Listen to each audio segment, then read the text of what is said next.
Welcome to Cannoncast, the Cannonball Festival podcast where you can meet the artists of the festival one-on-one.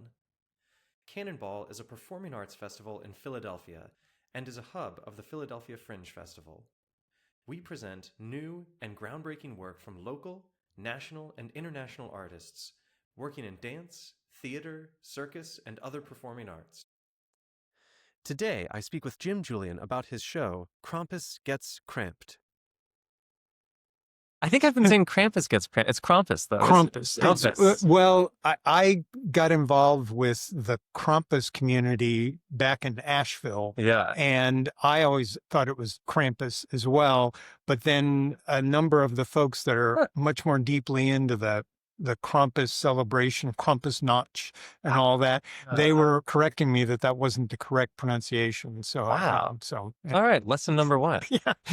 Man, I'm already learning things today. Yeah, it's not exactly. even new yet. Yeah. Oh, no, it's past. It's well past me. Yep. So there's plenty of opportunity to still learn something. Yeah. So this is, correct me if this is primarily like shadow box stuff? It is. The format of this is a cranky box, which is basically a storytelling machine.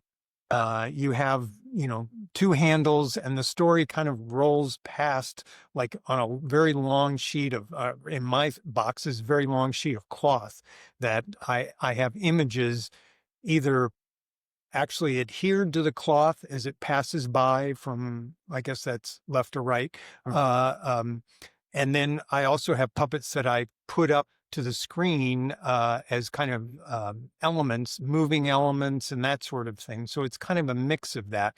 But crankies are a very old form of puppetry, but I have seen several contemporary cranky box artists and was just entranced by the form. I also had the opportunity, a couple of years ago, I did a piece in Cannonball at the Moss building in the cottage there, that I had a very small cranky box piece that was just one element of a show that kind of had to do with Marcel Duchamp, and I did this cranky box that was the large glass, which is in the Philadelphia Museum, one of his keystone or marquee pieces that Duchamp created. And I did a cranky box version explaining how the bride stripped bare and all that. And I noticed every time I brought out that box, the audience would all lean forward. Yeah. And I go, there's something here. So I started doing research on cranky boxes, and then I started into this thing, and I was kind of fascinated by the format, but I was also kind of fascinated by the idea that a cranky box, a shadow puppet cranky box show, could carry a little different story, kind of a mythos story than maybe more, well, not traditional, but some of the other shows that I've seen that often they tell folk tales. That's very common. And, sometimes it's musical and all that. But I thought Krampus has his own kind of guy, and the Cramps, who are featured in this, is kind of a musical history that I was fascinated with. And I've been a Cramps fan forever and stuff.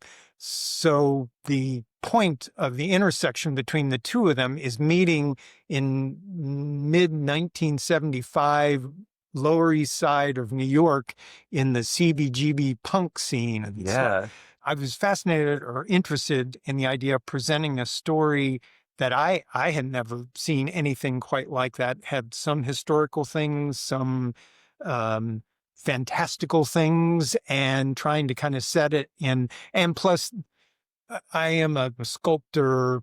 My background was in sculpture and painting in university and all that. So building boxes is like my happy place.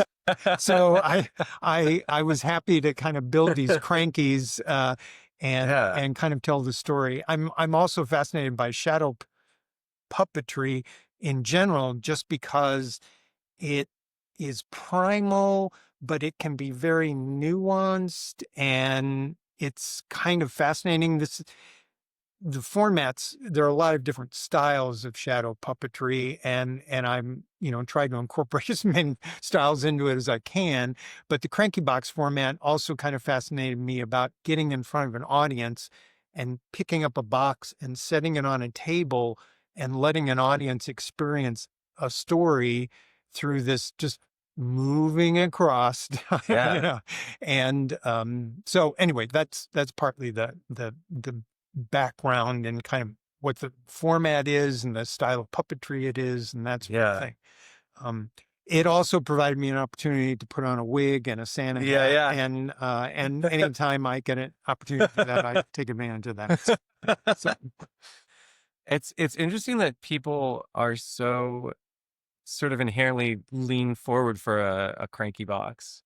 I was surprised by that too, and I had the opportunity to see other cranky box artists and other shadow puppet people that use kind of a smaller format as opposed to a giant screen and all of that, and the leaning forward seems to be a common phenomenon.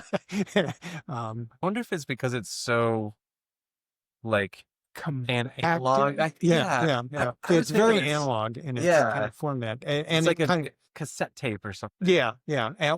Or an old style TV, like black and white TV or something. So that's kind of fascinating to me. It also has the advantage, and this is for the puppeteers out there in the world that want to. If you've ever done puppet shows, the defining aspect of any puppet show is how much crap you have to drag into the theater and how much you have to drag back out. And the idea of having boxes, and I think there's 4 boxes in this show, to simply stack those in a little wagon and bring it in is a lot more economical and easier to manage, particularly given the fringe format of you get roughly about 15 minutes from when the last show ends, and then you got to get set up and ready for the next show and stuff. So I like the economy of that as well. So that's always been my desire, is to make something that can just be like a single wagon. I've never done it. It's always it's always there as my golden standard that I'm aiming at. Because it does not only economical, but I feel like it allows you the chance to sort of cosplay as a wandering merchant of tales. A minstrel. Exactly. At any second, you might just wander off with your wagon and find a new home somewhere and pay your way with the stories on my back. Yeah, exactly. Hitch a train and then on to the next town. Exactly. To do your puppet show. So that's part of the fascination and kind of the format of this. I like the Cannonball experience for me over the last few years has been performing for small audiences in kind of intimate spaces. And I really enjoy that because I like being able to kind of see the audience and get some energy off the audience and kind of figure out, what works and maybe what doesn't. And I like that about the kind of the fringe Cannonball experience that I've had. This show could probably not be done in a huge venue, like a 500-600 seat venue. This would not work.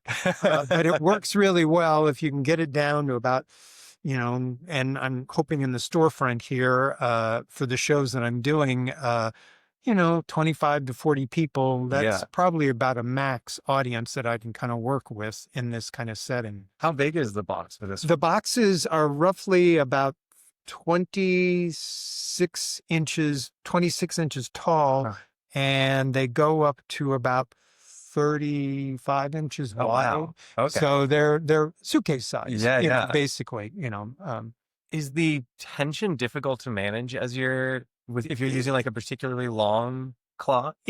It's manageable. I probably have pushed it to the very edge of how much fabric I can roll inside the box itself. And then how much I can get it to go across smoothly and not get bunched up or any of that. So that was kind of that was a trial and error to kind of figure that out. And I was also limited to some degree by the amount of fabric I could buy and the length of it, and without having to re-sew and add more on and stuff. So I was kind of trying to. I storyboard the show or the performance and stuff, so I can kind of manage how much imagery I have devoted to each section of the story and stuff. So it allowed me to kind of try to figure out how to maximize the sheer yardage of fabric that I had. So, how long is or what's the longest fabric? Oh gosh, I think I have about 8 feet on one of the rolls that runs across. It's roughly, it might even be a little longer. It might be closer to almost 9 feet, running from end to end and stuff. So, which again, when you roll that up, you end up with a roll about this big, and so you have to have the box kind of accommodate that and keep the tension, so it pulls across the smoothly across the opening of the box and stuff. So how much of it is sort of set on the fabric, and how much are you sort of actively adding shadows onto? It's about 50-50 roughly. About 50% is images that are actually adhered to the fabric, and it passes by. And then there are openings that I have where I'm taking shadow puppets and putting them up because it's backlit from the behind. So I put in images that move and elements that interact with what's going on in the story and stuff. So that's very cool. So it ends up being a long table with the boxes at one end, and then I have another bin that's filled with shadow puppets that I'm constantly pulling puppets out and then using them and then tossing them to the side, and so it's kind of it's an interesting performing element into it, because I have to remember what's happening in the story and keep the things up there and stuff. So and I have soundtracks. I have musical elements and sound effects and that sort of thing. So I have to kind of hit the right spots to get the sound effects to work. So it's a little it's an exciting performance. Yeah. So it's not like I just turn that crank and then I'm done. You know, it's like for some reason I'm thinking of Dr. Seuss books where there's people that are controlling these very like esoteric machines, and they sort of got like limbs this way and limbs this way. It's all very like specific and ordered in a way. Yeah.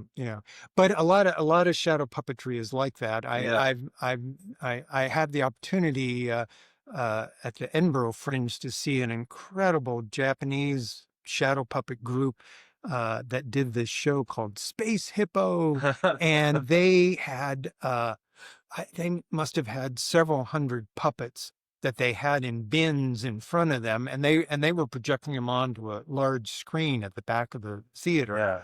And they had several light sources that they were merging all these things in, and it was just a blur of puppets coming out of these bins and moving around and then moving on to the next puppet and stuff. And I was just blown away by the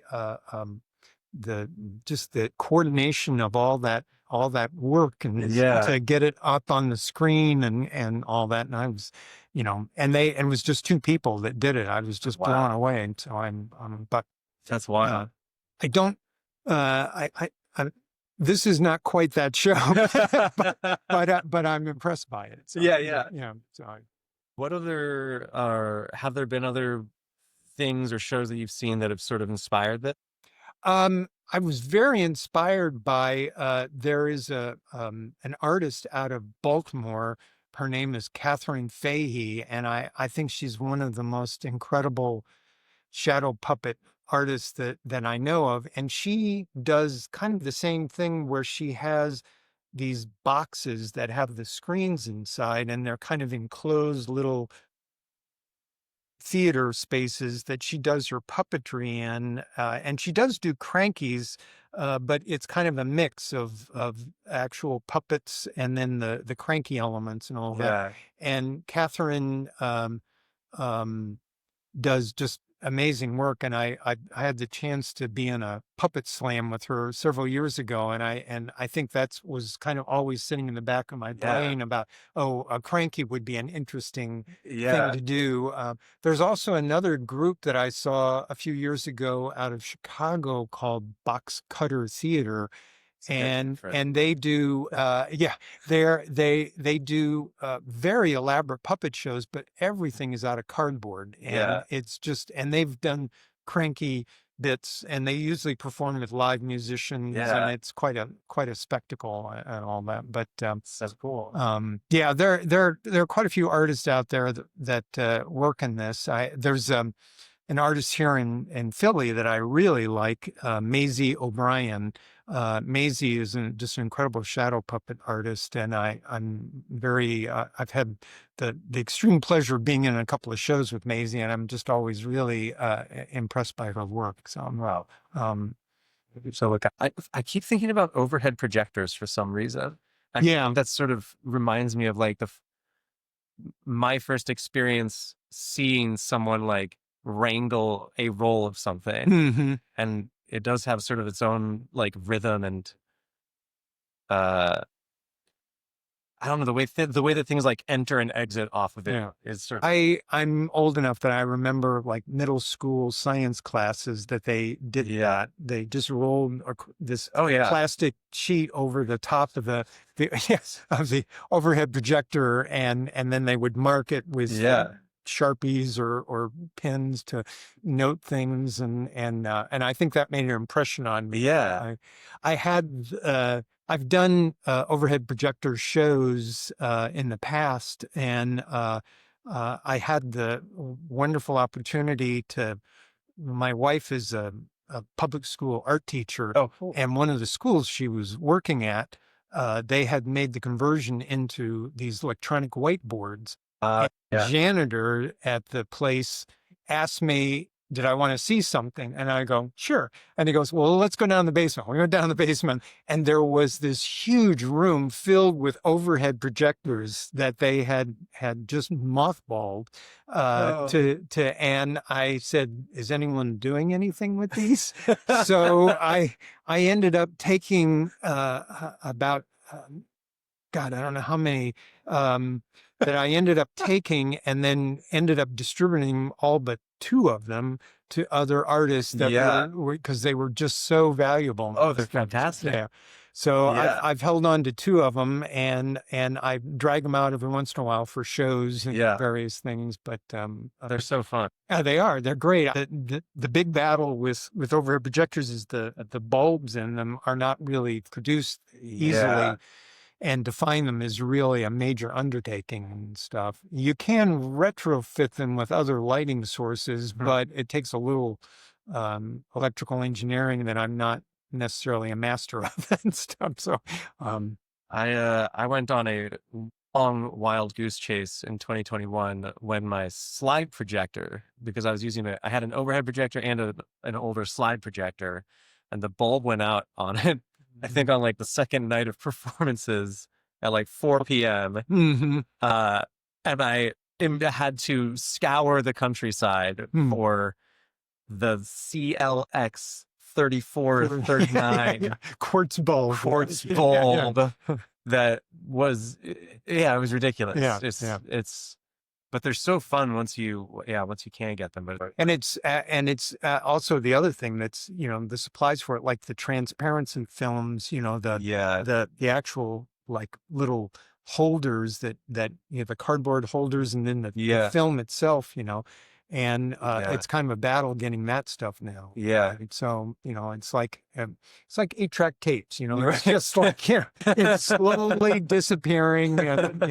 Until like vinyl, it'll be rediscovered, and then people go, "This is the coolest thing ever. This is really much better than everything else." Yeah.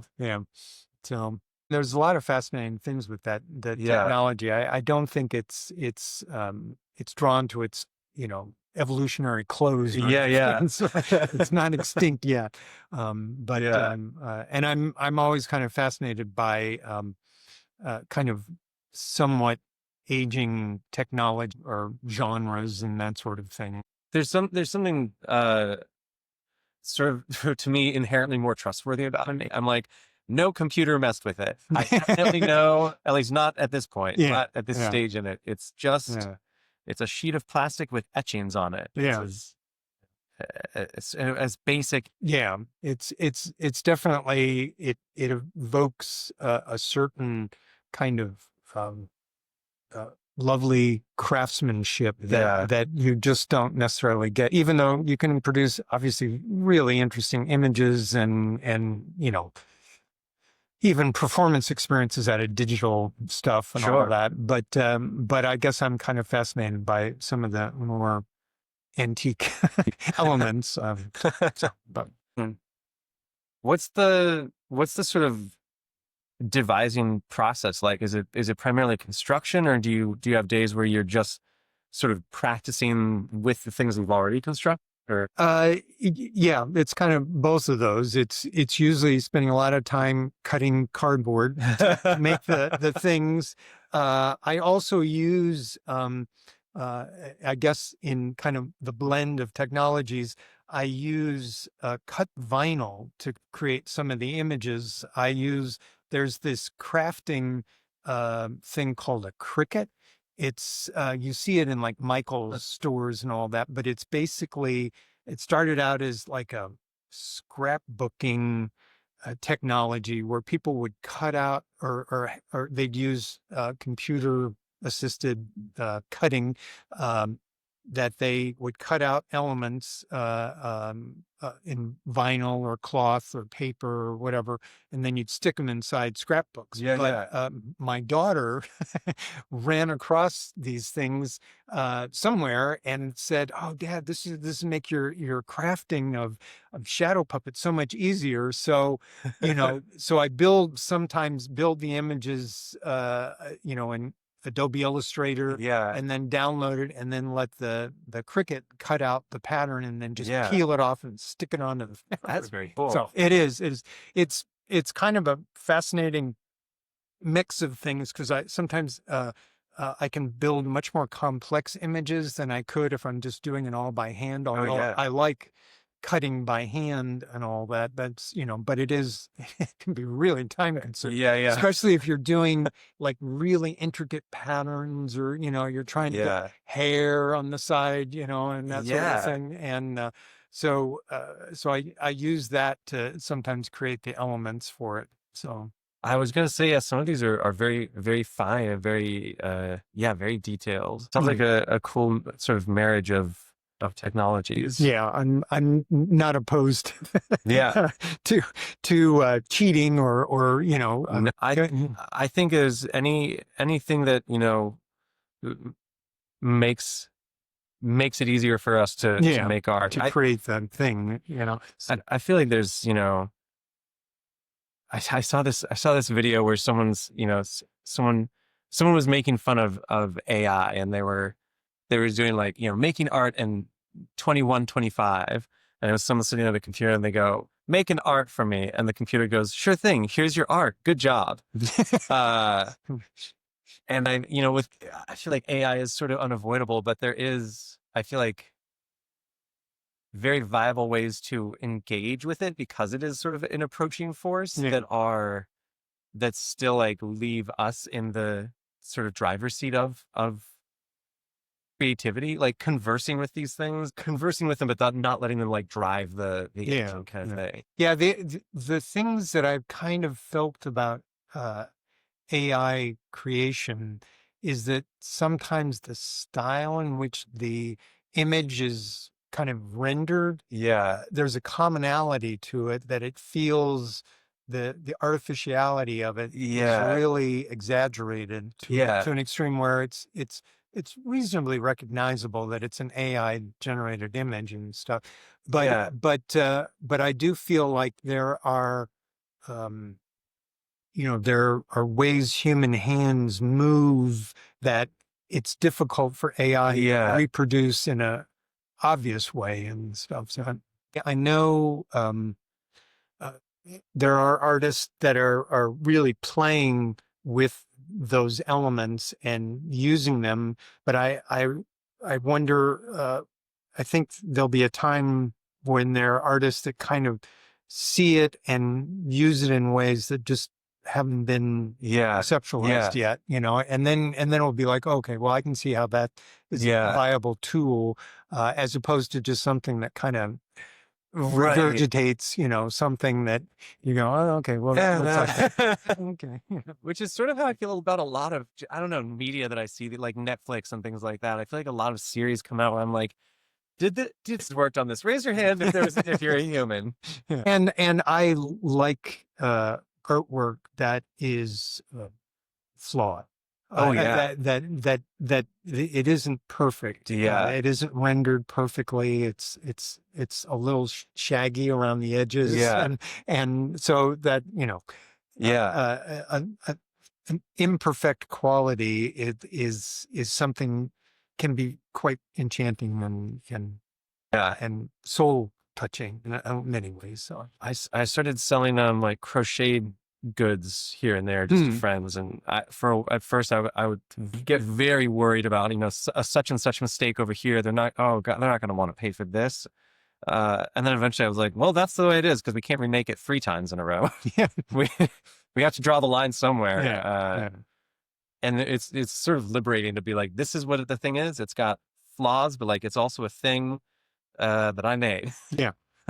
And I definitely in my work that's I am impressed by craftsmanship. I enjoy seeing really well made items, objects, art, things, puppets, that sort of thing. But I also know that I have boundaries of craftsmanship. And I go, okay, we've reached the outer edges of craftsmanship.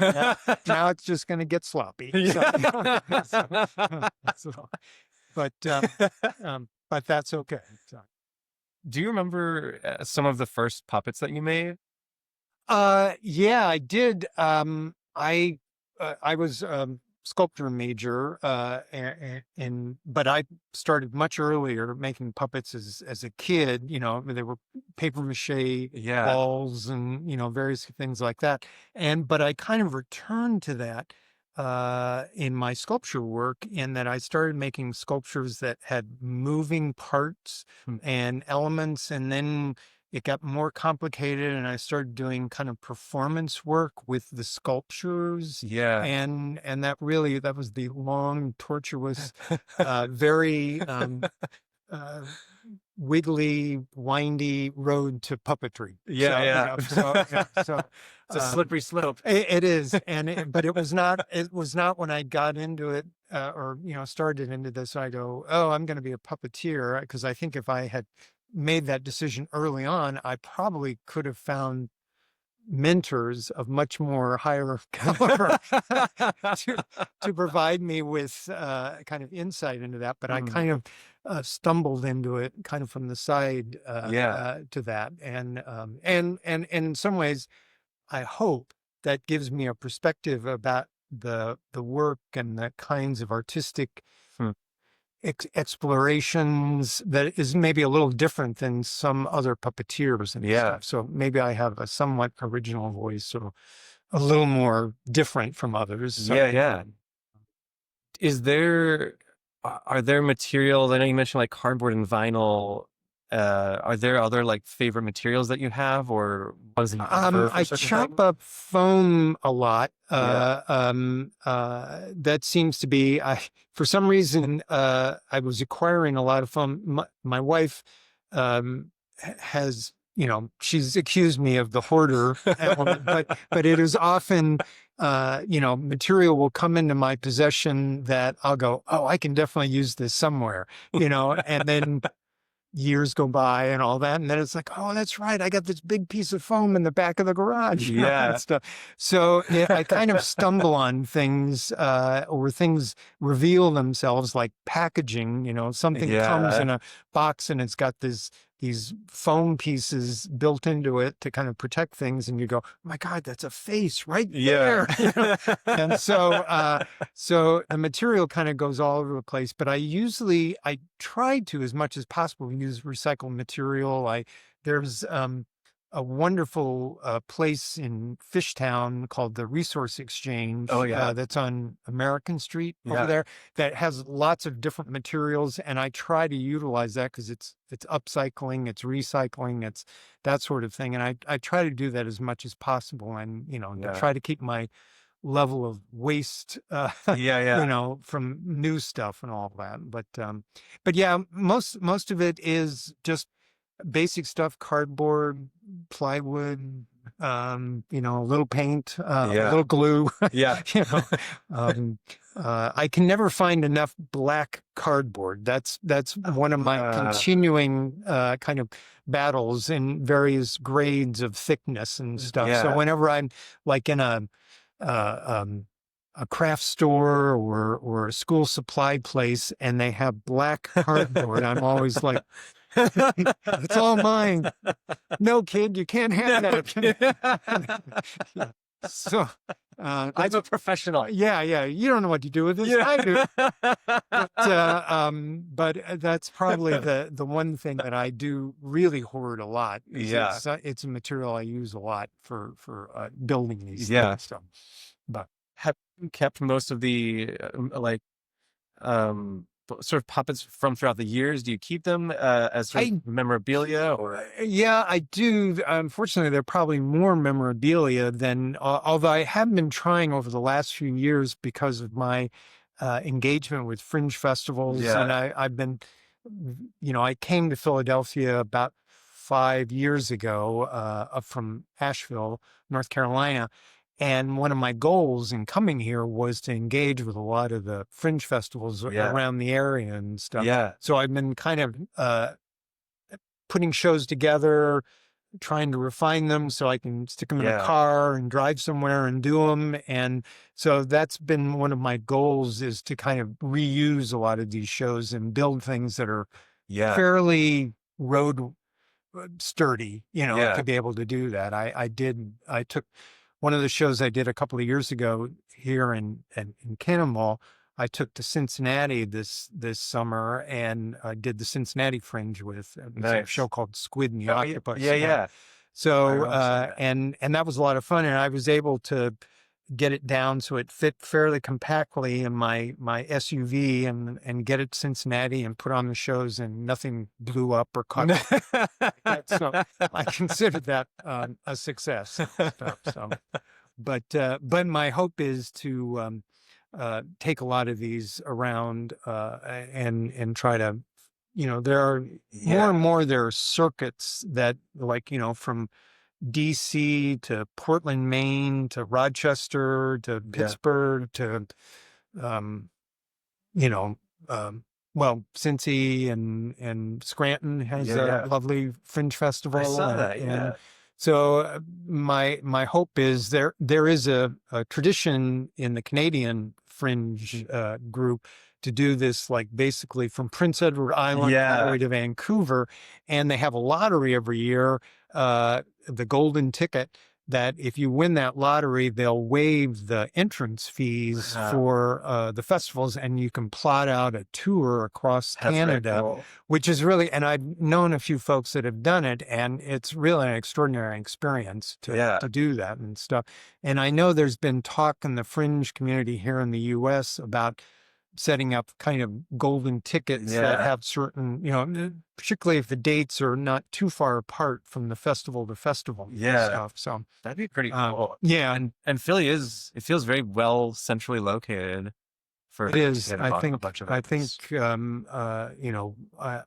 I know Baltimore, the Charm City Fringe, DC. I know there's one in Richmond, Virginia. And New York kind of goes in and out. I appreciate the logistical problems of putting on a festival in New York. There is a kind of a smaller fringe in New York called the Frigid Fringe. Okay. That's done just in one venue in St. Mark's Place. Yeah. And they put on all their shows in this one venue, and they kind of do it over a week or so. And so you just kind of go to one place, and then you can see all the shows in that one place. But I know the citywide fringe has kind of, I think, has gone dark for a few years. Partly, I think, real estate being what it is, and that's the constant battle of all fringe festivals venues. So okay. I was wondering, are there any sort of last thoughts that you want to share with folks that are coming out to see the show? I guess the one thing that it's not really a kid show. I know sometimes puppet shows, oftentimes folks will bring kids with them because they think that, this is not that kind of show. There is some sexual content to it. There is some coarse language. There's violence in it. And so I would caution any parent that felt like that, oh, this would be fun for the kids and stuff. So but I guess that would be one thing. I also, as a cultural barometer, again, how many people are familiar with Krampus and the legend of it? Although I think Krampus is getting a little more mass media coverage now, partly because I think a lot of communities are having like holiday celebrations that feature Krampus, and partly because I think it's the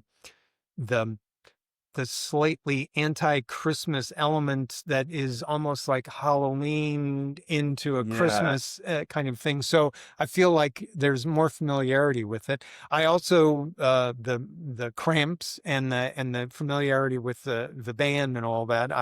I feel like it's been a few years since the Cramps have been around, so I'm wondering if folks will bring that. But I also am asking folks to kind of bring an open mind and ear and heart to kind of a rock and roll story and stuff. So and kind of appreciate some of the elements of a rock and roll lifestyle. And I guess just kind of be open to weird puppetry that hopefully does something unexpected, and so but I think that it's goofy, it's funny. I think at moments I tried to build in some sweet things into it as well, so it's not all just raucous laughing and all that. So or dead silence, which that may come. So. But I think that probably is the elements that hopefully folks will come with. So awesome. Thank you. Yeah. Well, thank you, Jeff, for inviting me to be part of this. I'm always happy to be part of anything Cannonball. I would like to say, and you can edit all this out, how much I appreciate the Cannonball model of kind of providing portals for folks to try out new work, to experiment maybe a little bit more than what you would assume theater or performance can be. I've seen some truly strange things at Cannonball, and I've really appreciated that. Thank you again to Jim for speaking with me about your work, and thank you to you, our listeners, for listening.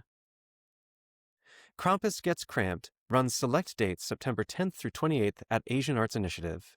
Visit cannonballfestival.com for more information.